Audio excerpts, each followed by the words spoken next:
evening, friends. We are a couple of minutes ahead of schedule, and that is on purpose so that we can wait for our friends to join, and more importantly, we can test whether the audio etc. is working quite fine.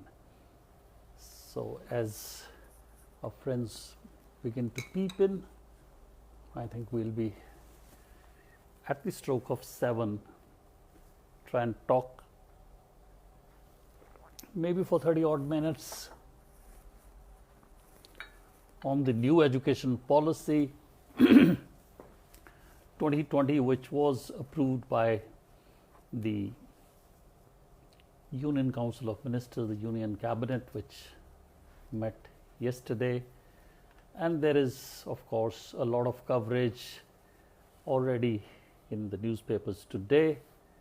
But I think people would have been going through the official press notes, the report itself, and a lot of debate is expected not only tonight on television, but also generally in the public domain. We are going to have a lot of discussion on this very important initiative of Government of India, which really impacts each one of us today, tomorrow, day after. So whether you are interested in the education of your grandchildren, whether you are a retired person who wants to give back to the society, or you are a student or a teacher, I think for everyone this education policy which has come, and it is claimed it is going to be a paradigm shift, that is something which people are going to be looking forward to. So without much ado, there are two things about education. It is something which is not esoteric in the sense that it is not something which is of interest only to a few. Sometimes you talk in terms of a defense policy, a foreign policy, your space policy, and the initiatives elsewhere. And the people would say, okay, fine, you tweak the income tax rates. Please tell me how does it impact me in terms of my tax bill.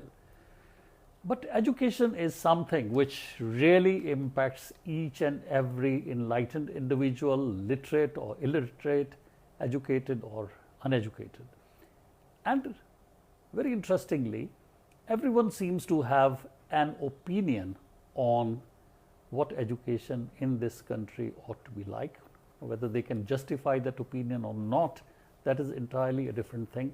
But I think this is the hallmark of a mature democracy, a mature parliamentary democracy, that everyone virtually that I have spoken to in the last 24 hours have had their own views as to what an education policy ought to be like.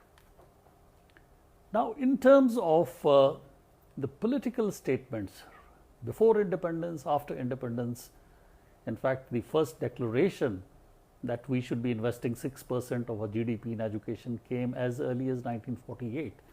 So the statements or the rhetoric, if one may say so, has been there since the dawn of independence, and even before independence we had institutions like the Banaras Hindu University which were set up before independence. So therefore, the overall political consensus of investing more in education has always been there. But somehow our initiatives have been a little disjointed, and the type of dividends that we thought we as an independent country would be able to derive from education policy, which of course spreads from institutions of national importance to central universities, to state universities, to affiliated colleges, to schools and now Anganwadi centers. The gamut really is very wide. It's very simple to say education policy, but when you delve deep, you are dealing with cutting edge research institutions, and at the same time a 3-year-old kid who's going to a village Anganwadi to have informal preschool education. So the spread is really huge. Now some people have questioned me that in spite of this general political consensus that we need to invest more in education, why has over the decades our performance been at best lackluster, and there have been only islands of excellence, and we keep on talking in terms of emulating them. Now the thing about education and investment in education is that the gestation period is really huge. If you have a child at 3 years of age going into the Anganwadi or the pre-nursery school, it is going to be 2 decades by when he's going to graduate or a postgraduate, get his engineering degree or become a doctor. That may take even more, and then ultimately start contributing to the economy. So in a scenario of electoral politics where you're looking at the next elections, sometimes and somehow your investment in education seems to take the back seat. You would rather complete that bridge before the election and pump in money there, rather than put huge sums of money into a silent sector, which of course is otherwise everyone agrees the best investment that any government can make is the investment in education, because those are the people, those are the kids who are going to be the future of India and going to ultimately contribute towards the building up of this great nation. And as we normally hear this statistic, where 2/3 of the country is under 35 years of age, all the more reason why more investment needs to take place in the education sector. So pardon me for this slightly longer introduction, but it has to be placed in a context. One cannot, go to the PowerPoint presentation which the ministry has put and, rattle out the points.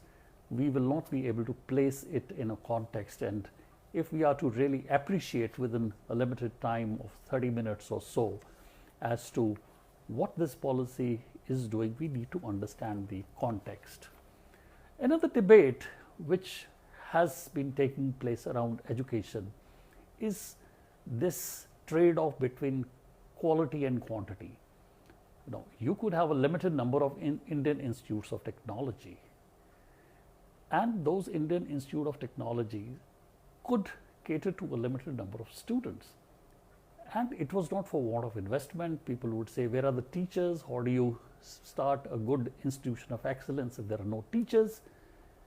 In other words, a kind of a chicken and egg paradox or an excuse being given.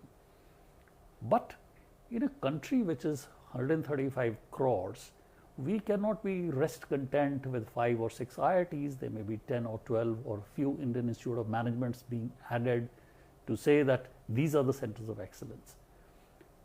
So therefore, we need to have an impact on a demographic scale. Each and every college cannot be a St. Stephen College of a private sector or a government Mahindra College in the public sector, in a governmental sector in Punjab. When it came in 18 something, it was affiliated to the Calcutta University. So you see the initiative at that time of the princely states in 1870 or something, setting up a college, and the nearest affiliating university was Calcutta University. Having said that, there is also a type of discussion and debate that, look at the government primary school, they are in shambles. One NGO will come and tell you, sir, you give us half the amount that you're spending on a primary school, give us the worst school in the border areas, and we will then show you what education is like. And they will show you one school, they will show you 10 schools, and maybe they'll be able to show you 100 schools. But when you are dealing as a state, as a government, even a relatively small state like Punjab, where you have 12,000 villages, you have approximately the same number of primary schools. Achieving excellence in 1, 10 or 100 is easy, but once you want to scale up to 10,000, then the challenges come in terms of not only the administration, in terms of the budgets, more importantly, the type of teachers, whether they are available and motivated enough to take on the students. The other context which we need to understand, because sometimes the debate in this country is led by the headlines that hit the newspapers the next day when the policy was announced. They cull out something from the official paper itself, and that really starts the discussion. For instance, there is a mention that in primary school, the medium of instruction shall be the mother tongue of the child. Now, this really has taken a discussion and debate in one direction, and this is the most important question which people are asking. But before we rush to answer the question, it is not as if from tomorrow the St. John's School, Chandigarh, is going to start teaching their primary classes in Hindi or Punjabi, or the Yadavindra Public School, Patiala, is going to start teaching in Punjabi. What if different students are declaring different mother tongues? Are you going to have, two medium of instructions in Punjab where Punjabi and Hindi are approximately 50-50?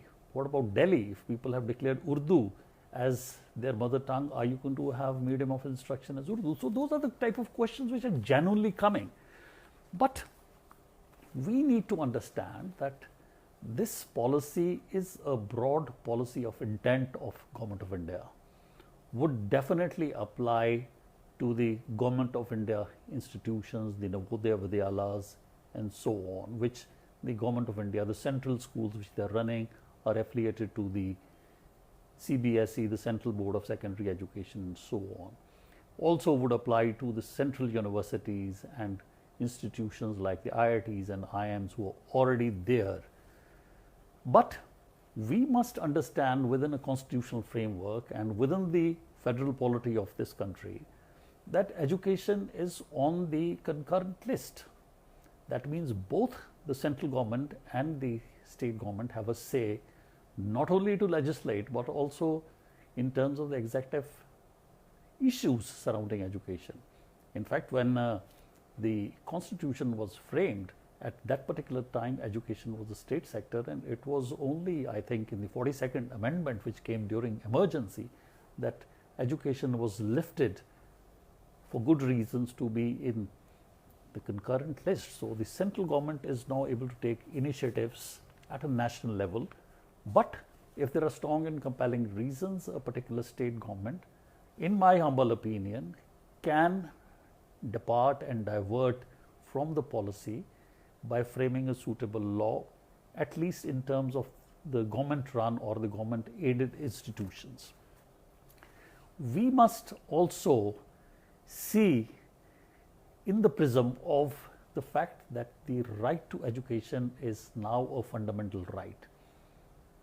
It was not a fundamental right when the constitution was adopted on 26th of January 1950, but subsequently education was added as a fundamental right, and education at the elementary level, so up to 14 years of age, class 8th, we had education being declared by way of a constitutional amendment to be a fundamental right, and at the same time a central act came into place so that it was a right, a justiciable right of a child to seek free and compulsory education, compulsory for the parents. You could not, by virtue of the law, keep your kid away to say, no, I am going to put my child into apprenticeship, he's going to join my cobbler shop and I'm not going to send him to school. It was incumbent and mandatory for the parent.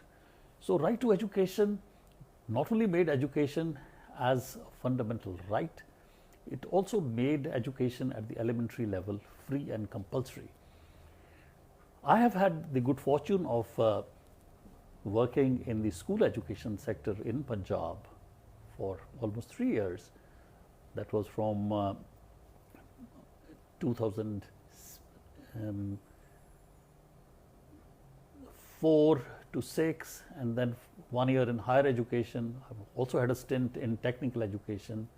So therefore, I can say from a personal experience that I have, at least at the state level, seen very closely what the primary school, secondary school, the colleges and the universities, the technical universities, and also holding the additional charge sometimes of medical education. So I say these things with some semblance of an experience which cumulatively would be something like 4 or 5 years. So we have this right to education in the background of this policy. No policy can dilute it, it can only strengthen it. In fact, the policy is a vehicle and instrumentality of the central government to push for this right to education. The other point which needs to be emphasized is that in the Indian Constitution, in the fundamental rights, while we are talking in terms of the fundamental right of education, we must also understand that the Constitution also guarantees rights to minorities. So if you go through Article 29 and more particularly Article 30 of the Constitution, the minorities, which are linguistic and religious minorities, are given a fundamental right, constitutionally guaranteed, to be able to run their own educational institutions in the manner in which they like. So a question would arise whether by way of this policy, could you make it mandatory for the minority institutions that are not relying on government grants to comply with this in mandatory terms? Those are constitutional and legal issues which are going to come. Another criticism which generally we have seen of previous initiatives, including previous policies, has been that none of these policies have really put the student at the center of the policy. In fact, if I were to single out the hallmark of this policy, in my personal opinion, and this talk is entirely in my personal capacity and nothing to do with the official position that I may be posted in or at, it is for the first time that we have a policy which really puts the student at the center. Whether that student is a 3-year-old child who's now going to go into a pre-first grade class in a Sarkari system, or whether it is a PhD scholar, or whether it's a person pursuing undergraduate and graduate studies, all those are things which are putting the student in the middle of it. And of course, the quality of education and the concern for the teacher is there. But the education policy or the education department in some states, they degenerate into teacher welfare departments. That is definitely not the case with this policy. Now, if you go to this background of the policy, the government set up Dr. Kasturi Ranjan Commission to advise it on the formulation of the new policy. And the gamut was very wide, right from pre-primary to the doctorate and research-oriented universities. And interestingly, we say education is no rocket science, it is common sense. Dr. Kasturi Ranjan himself is a space scientist, so the government thought it worth its while to put a person from a cutting-edge technology sector as head of the committee. And if you go through the 9 members of the committee, not a single one of them is an IAS officer, either in personal or in official or ex officio capacity. So therefore, these 9 gentlemen, of course, have had and worked very closely with what was till now described as the Ministry of Human Resource Development, the school education, the higher education departments within that ministry, consultation with the various stakeholders, autonomous institutions, state governments, and so on. So it has been a long process. And after 6 years of deliberation and consultation, the policy has been approved by the Union Council of Ministers, as I stated yesterday. Now, The report on which this policy is based is 400 pages. It is not in the scope of this small talk and informal talk to refer to each of those. So I will place reliance on the official press notes which have come out through the Press Information Bureau of Government of India, and whatever material is available on the websites officially of the ministry to take you through the broad and the salient features of this particular policy. As I said, something which has grabbed the attention is no language shall be imposed on any student. This is a sentence occurring in the official document right after they say that the medium of instructions till primary classes and preferably even till class 8 shall be in the mother tongue. But, quote unquote, no language shall be imposed on any students. So, any person who would say that a contentious issue like imposition of Hindi or trying to get a particular language through the official channel and so on, what they have said is it should be as far as possible in the mother tongue, and it has also been clarified that no language shall be imposed. Now, I had already touched whether if there are different sets of mother tongues, so what? What is government going to do? Those are the issues which have to be resolved. And what if I as a parent or someone else is declaring his mother tongue to be English? And are the government institutions then bound to provide the medium of instruction in English? Now, the debate whether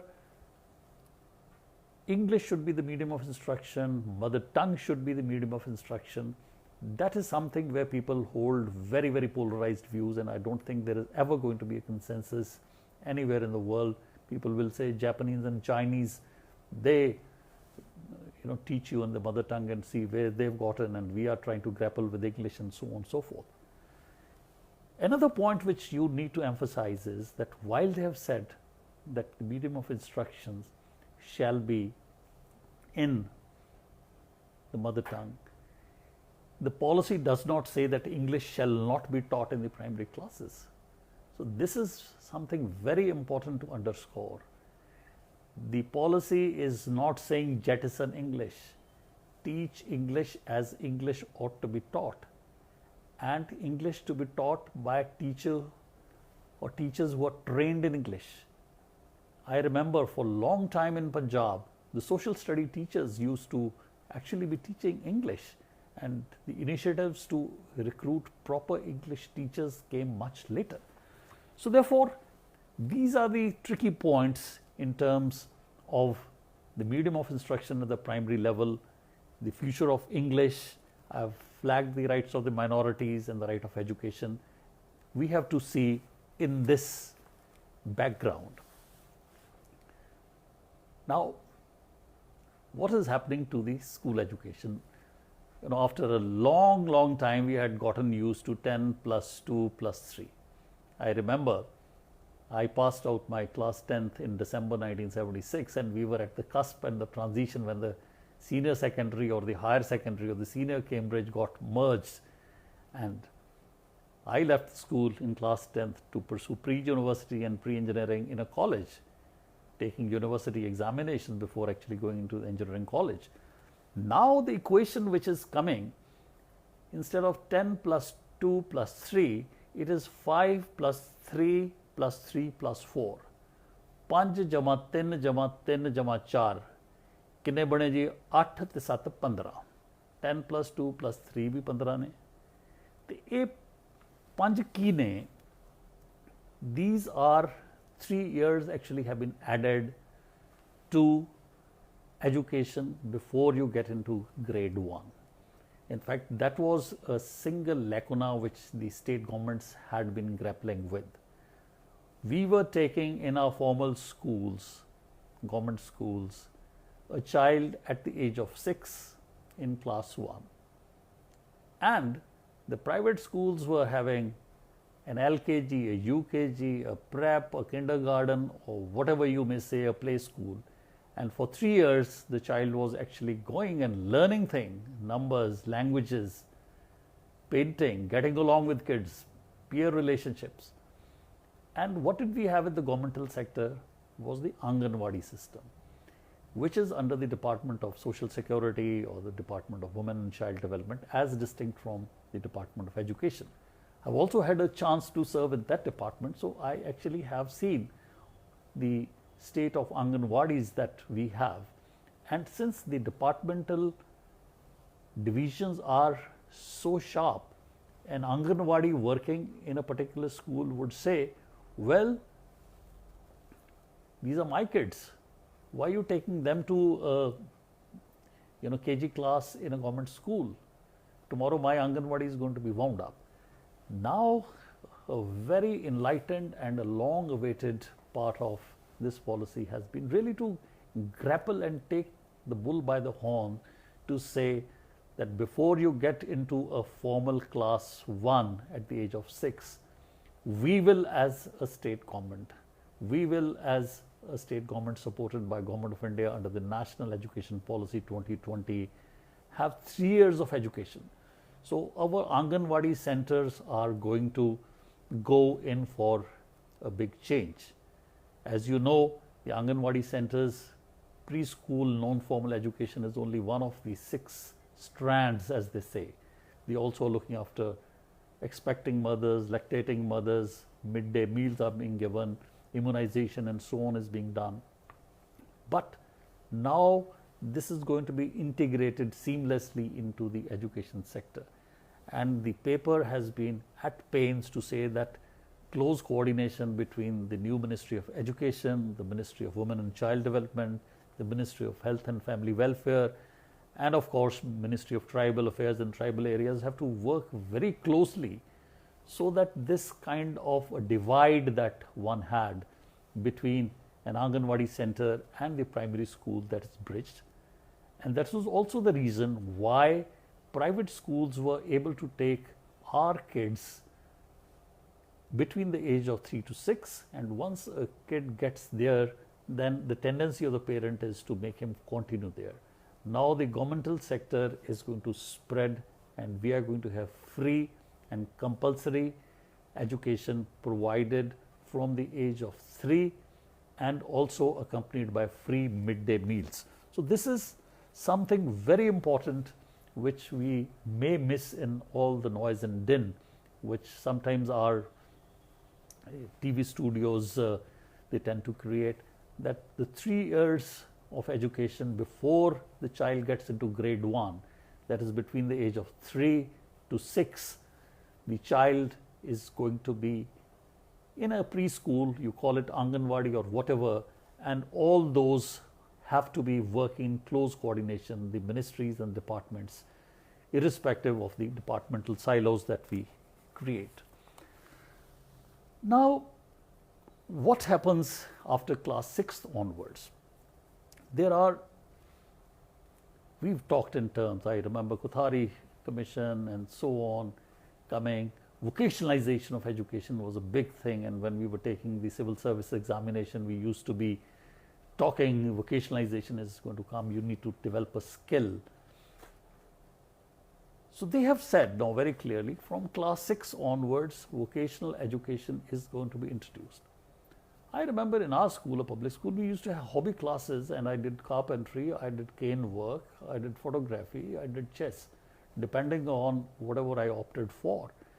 Now here you have to, from class 6 onwards, a vocational education. So not only the 3 R's of reading, writing, arithmetic, and your languages and your social studies and so on, very good, but vocational education, and also exposing the child to real life type of a situation. He would be working as an intern.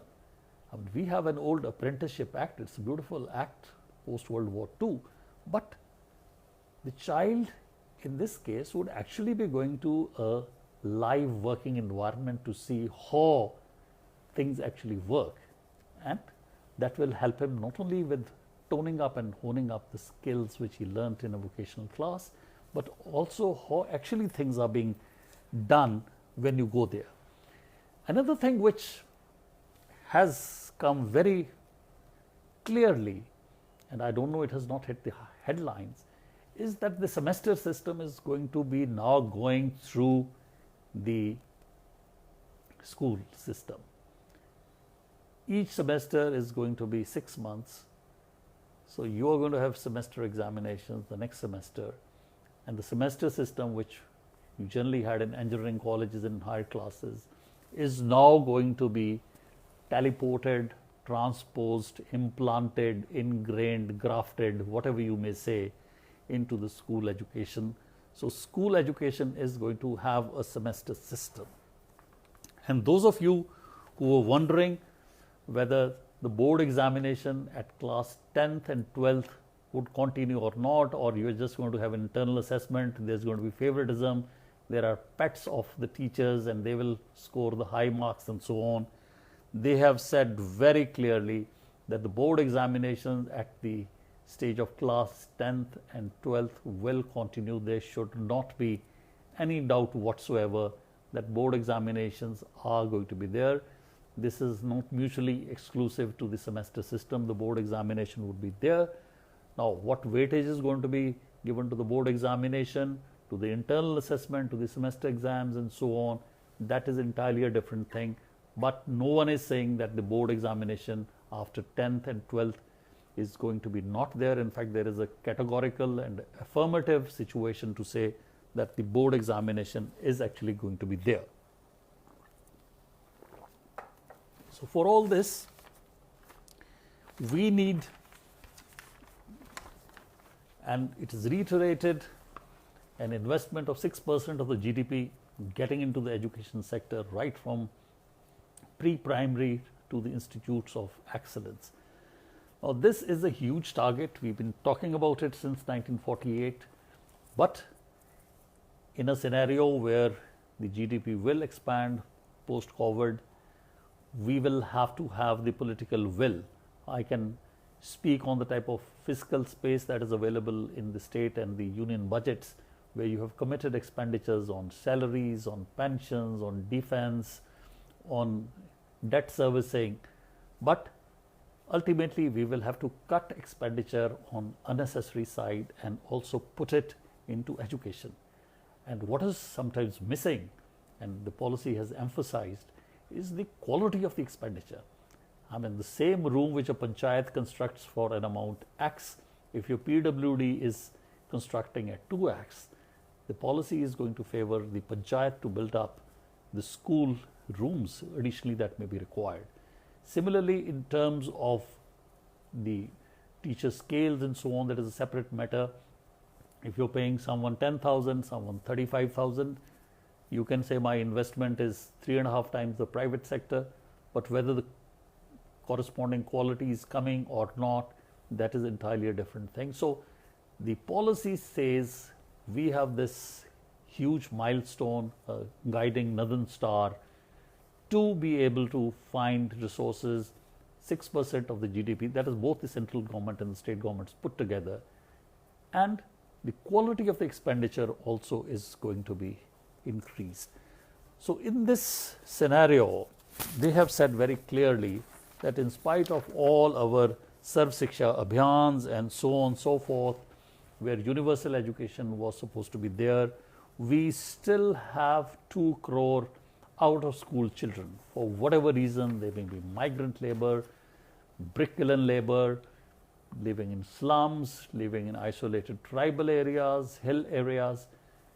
The policy is addressing very clearly that we have to get 2 crore children who are out of the school system, who otherwise need to be there because they are under 14 years of age in the school system.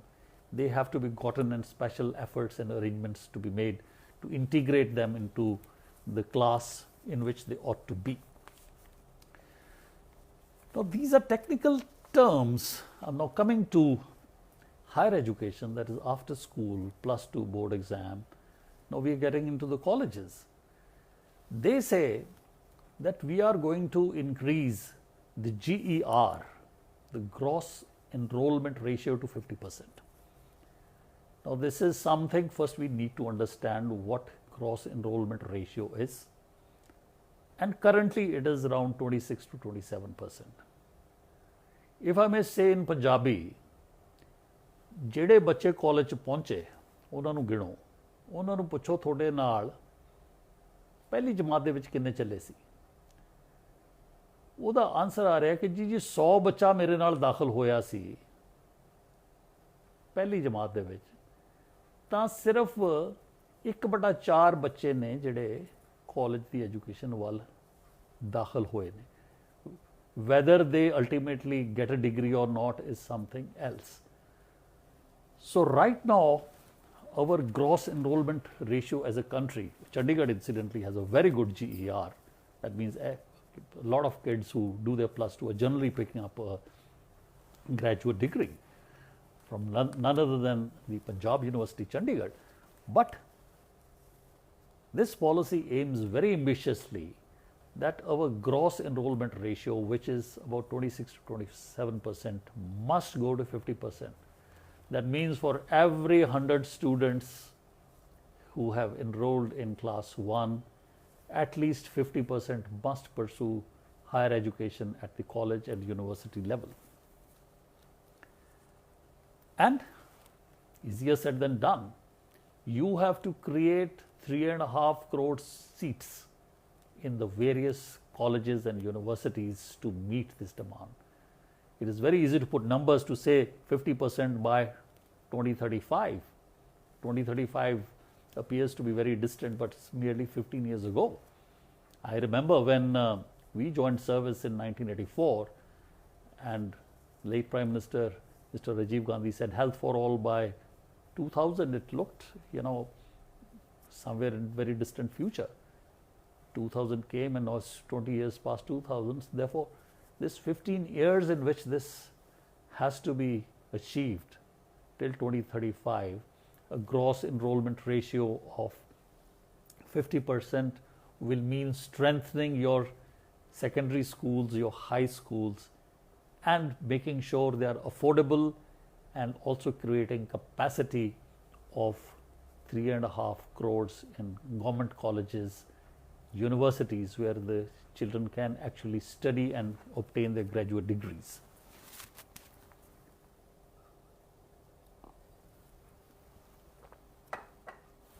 Hurrying up a little, we have talked in terms of now college education. What after the +2? What after class 12th? Now they say it is a holistic multidisciplinary education. If you want to study geography, you're also interested in music, you can pick up the combination. And not a course that you cleared, not an year that you did in college, not an exam that you passed is going to go waste. What does that mean? So once after school you enroll in a college, if you do just 1 year, we used to have TDC, 3-year degree course, BA part 1 kita, us to baad have done nothing. But now if you complete 1 year in college, you get a certificate. At least you've done something. And if you've done 2 years in the college, you would get an advanced diploma that may be worth something in the market. And 3 years, you get a bachelor's degree. Some people are saying, well, they made the degree courses now equivalent to 4 years, like in America, you're going to delay our graduation by 1. You are still going to get a bachelor's degree after 3 years. But what you get after 4 years is bachelor's degree with research. Now, what is a bachelor's degree with research? Maybe it's a kind of an honors degree, but it is something more than a bachelor's degree. But the basic benchmark continues to be with 3 years. And other thing is, the credits that you earn, they are going to be carried along with you. You've done 2 courses from Punjab University, Chandigarh. You relocate to Patiala and are in a college currently affiliated with Punjabi University, Patiala, and tomorrow you are in Amritsar affiliated with Guru Nanak Dev University, or go to Coimbatore. Those credit points are going to be teleported with you, almost like your karma points. The good and bad karmas will go along with you. And this is a huge, huge thing. When I said this for the first time, the student is at the center of a policy. I mean, if you see migrating from one university to another, it's a huge task. Why migrating from one university to another? I'm just seeing moving your child from one CBSE affiliated school in Chandigarh to another. That itself is a huge task. But now this policy is going to open up vistas. You are beginning your education here, you've done your 2 years, picked up some credits, you want to go to a particular university or college where better course is available, you want to specialize in another subject, you can go there, and your karmic points, your academic points which you cleared, they will go along with you. Now, what happened to MPhil, Master of Philosophy? Master of Philosophy, they say, stands abolished because, as I understand, being a non-expert, MPhil came when we made it compulsory for college lecturers. We said Master of Arts is not sufficient, MSc is not sufficient, please do an MPhil. It was a prelude to actually doing your PhD. But now it is being said that since almost it is mandatory for you to be a PhD if you really want to be a lecturer and then assistant professor as they call it, therefore MPhil will go. You will still have 1 and 2 years postgraduate courses if you want to tone up your skills beyond the masters, but MPhil, as we understand, would really go. So that is what is happening at your graduation level. Now this is where we come to the apex body, and this is where the maximum discussion and debate, I'm told by the ministry officials, has been there. Because I think Sam Petroda's Knowledge Commission started off saying, that was with the UPA government. I remember attending one of the meetings when Mr. Arjun Singh was the HRD minister, and the Knowledge Commission had stated that higher education is over-regulated but under-governed. Now, I didn't really understand what they were trying to say, but if you really want to open an institution of higher education, which means giving graduate education, a B.Ed or a BA or an MBA, the type of approvals that you require are humongous. For instance, you want to set up a B.Ed college, of course, assuming that all the benchmarks in terms of teacher, the infrastructure, the faculty you provide, you require a no objection certificate from the state government. There is a National Council for Teacher Education, which is a statutory body, you require their approval. Then the affiliating university, which is ultimately going to award you the degree, you have to fulfill their affiliation norms. That is regarding B.Ed. Similarly, for LLB, the Bar Council is there. For architecture degrees, the Council of Architecture is there. Affiliating university could be your technical university. But you also have All India Council of Technical Education. And then there is the granddad of them all, the University Grants Commission, a statutory body. Originally, it was meant to give grants to the universities, which were basically in the state sector. But when private universities came, they were given autonomy by the respective state laws to have their own curriculum. The role of UGC went down. The role of the All India Council of Technical Education, which was looking after not only diploma but degree engineering courses, MBAs, in terms of number, the importance increased. So what are they doing about these number of regulatory bodies? But before I go there, let me put a caveat there, and this is a very important caveat. And that caveat is, this policy has not touched two fields, and for very good reason. Firstly, it has not touched medical or the clinical education. So the Medical Council of India and your affiliating universities are going to regulate, because that is a different kettle of fish. Also, in terms of law, the LLB, the Bar Council's role, the affiliating university's role, that has been kept out. But everything else, whether it is an engineering degree, whether it is an MBA degree, whether it is PhD in rocket science, everything is going to be covered by this policy. Now here, in a scenario where you had multiple regulatory bodies. You have the University Grants Commission, NAC is there, National Accrediting Council, and so on and so forth, and All India Council of Technical Education, National Council of Teacher Education.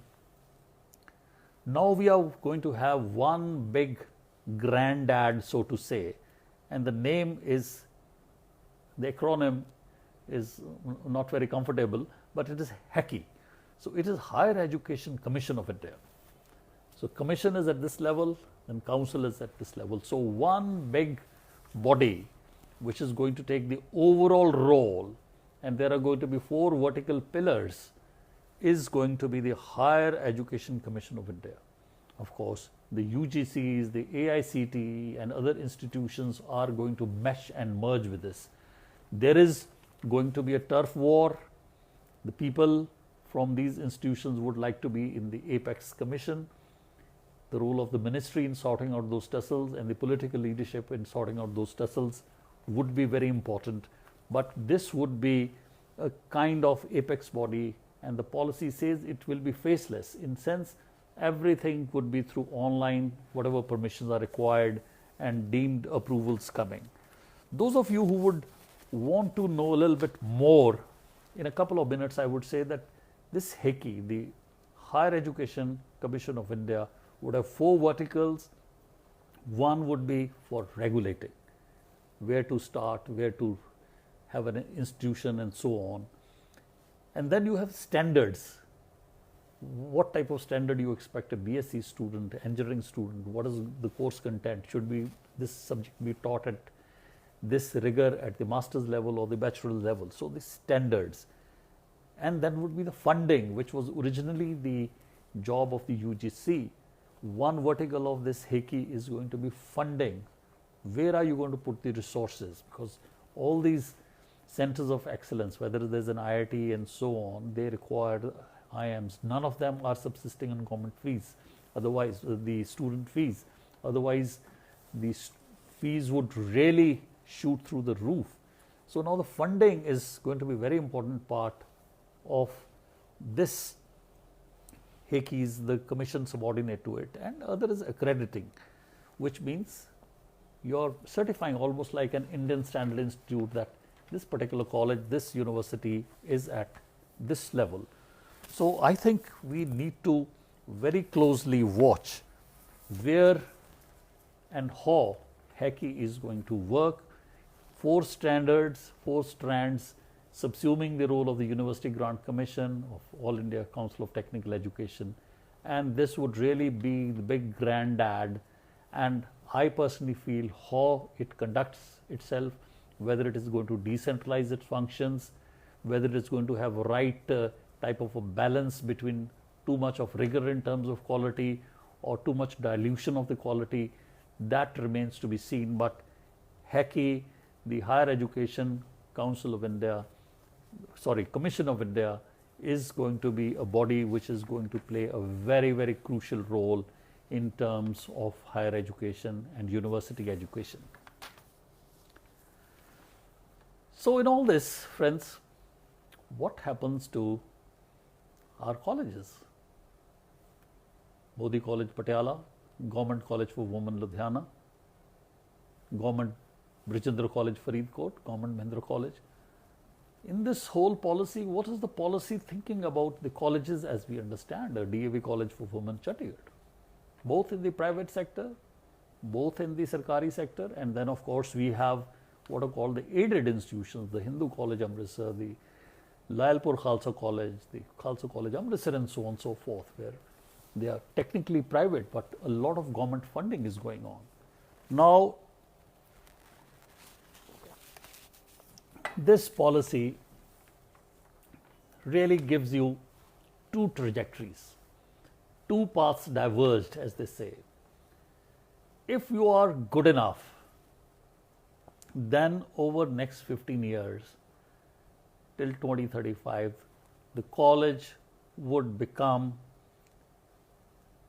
given some graded autonomy. It is going to give you its own degree. This business of colleges being affiliated with a university is going to come to an end, and for very good reason. The universities ought to be institutions of excellence. They got to be doing research, teaching at that level. But most of our universities are busy managing the colleges, conducting the examinations. And who's marking the papers? Papers from one college are going to the other and from the other to the third. And ultimately, the university is basically compiling the results. So now a very paradigm shift in college education is a college would either move towards graded autonomy and be giving your own degrees. You would have a degree by Punjab University Chandigarh, you would have a degree Bachelor of Arts with research given by Government College for Men Chandigarh. On the other hand, if you do not have that type of standing or expertise, then you have to become a constituent college of the university. What is a constituent college? Is you become a part and parcel of the university. You are almost subsumed by the university. So if you're good enough, then you become autonomous, award your own degrees. If you're not good enough, you will become a constituent college. In fact, about 10 years ago, Government of India had come up with a very good scheme. I was then Secretary of Higher Education, where they said in districts where the gross enrollment ratio is poor, we are going to set up colleges. And those colleges, you had two options. One is a traditional governmental system like a government college Mansa, or you say it is going to be a constituent college of the affiliating university, which may be Punjabi University Patiala. And Punjab at that time had opted for the constituent college model for two reasons: that A, you don't get into the budgetary ways and means issues which government colleges may get into, and other is, as a part of a university, you are a part of a better ecosystem. So now the colleges, as we understand, not tomorrow, but in the next 15 years, are either going to be autonomous colleges awarding their own degrees, or they are going to be becoming constituent colleges of the affiliating universities. Now we are heading towards the apex and towards the end of this talk. They are talking in terms of MERU. MERU, not in the taxi service, MERU is the acronym, and it stands for Multidisciplinary Education and Research Universities. Now, multidisciplinary, they are not single discipline. Multidisciplinary Education and Research Universities.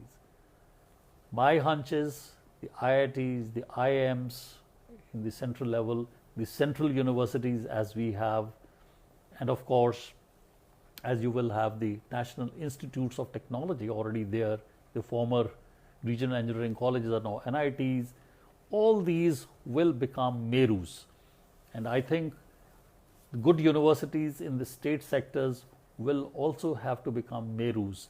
And what a MERU is doing is not conducting examinations for undergraduate students, which most of our universities is doing. They are going to be multidisciplinary centers of higher education, cutting edge research, and that is what this MERU is all about. And the policy says MERU is at the apex type of a thing, but within the universities there is going to be a continuum. And what that continuum is, you got a research university, you got a teaching incentive university, and then you have a university which is kind of subsuming your colleges. In other words, the university definition has also been graded in three ways. It's very important to understand where the university is. Is it a research university? Is it a teaching intensive university? Or it is an autonomous, at the lower level in the university, the autonomous college which is granting a degree is also indirectly a university. So universities, you have the multidisciplinary education and research universities, then you have research incentives, teaching intensive, and of course the autonomous colleges. So what we understand by university is also going to change, and change depending on the focus, whether you are research oriented, teaching oriented, or you're just a standalone old autonomous college which has become a university, and by virtue of that you'll be granting your own degree. There are many other areas in terms of digital education, in terms of online education, distance education, access for women, gender issues, differently abled students, persons with disabilities and so on, how to fund research. All those is a part of this beautiful document which ultimately would stand as a beacon light for all further progress. And for it to be successful, needless to say, the political will both at the central and at the state government is no doubt required in terms of funding. This is one area where you can't charge extortionary fees from students. Why otherwise are we aiming at 6% of GDP being invested in education? So, lot of funding, political will to sort out this new granddad commission which is coming up at the central level.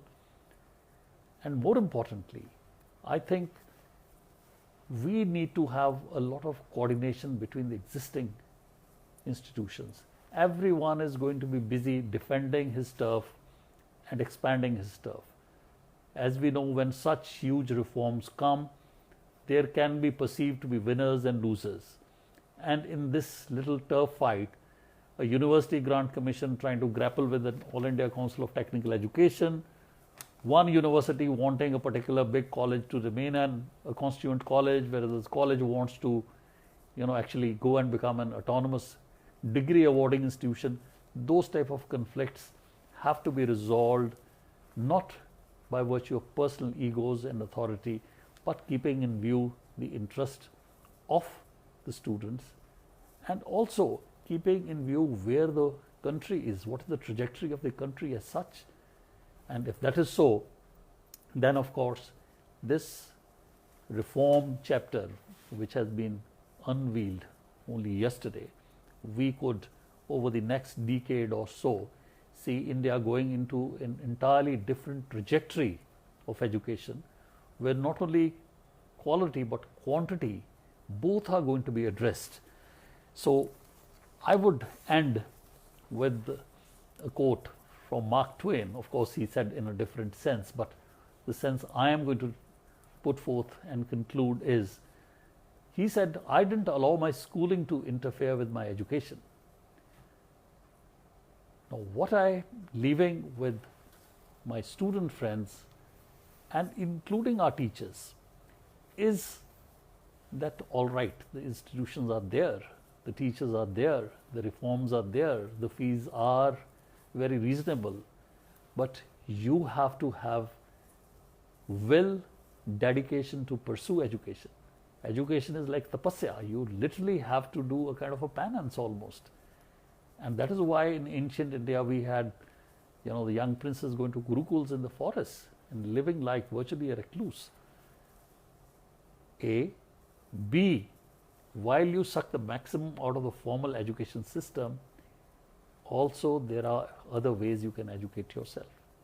Internet is such a beautiful source of education, your optional internships, so on and so forth. So please don't allow your schooling to interfere with your education. Education is a lifelong process.